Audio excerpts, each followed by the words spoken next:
হ্যাঁ গা মিনুদি, তোমাদের ঘরে আজকে কি রান্না হলো? আমাদের আমাদের তো আজকে পালং শাকের তরকারি আর ডিমের ঝোল। তোমাদের? আমাদের ওই এক তরকারি ভাত আর মাছ।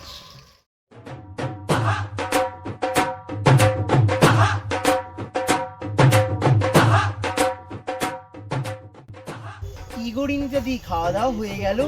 হ্যাঁ গো মিতালি, হয়ে গেছে। হ্যাঁ গো মঞ্জুদি, তোমাদের ঘরের পাশে কালকে রাত্রে এমন চেল্লামেল্লি হচ্ছিল কেন? আর বলিস না মিনু, রোজ রাতে শ্যামলীদের বরটা মদ খেয়ে এসে কি বাওয়াল না করে। তা শান্তিতে ঘুমানোর জন্যই। সত্যি বাবা মঞ্জুদি, একটু শান্তির জন্যই রোজ রাতে কেঁচুর ম্যাচুর কেঁচুর ম্যাচুর কানে যেন পোকা ধরে গেল।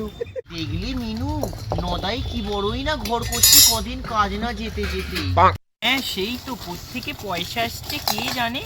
না গো বাবা না, সবই এই 2 নম্বরই টাকা। আমাদের তো সেই কবে থেকে টালির চালি হয়ে আছে। তোমাদের দাদাকে বাবা বলে বলে পারিনি গো। শুধু পারি না বললেই হবে, তোমার ছেলে তো কম যায় না। এই মঞ্জুদি, তোমার সাহস তো কম নাই, মুখটা একটু সামলে। হ্যাঁ সত্যি কথা বললে সবারই গায়ে লাগে। আমলো যা।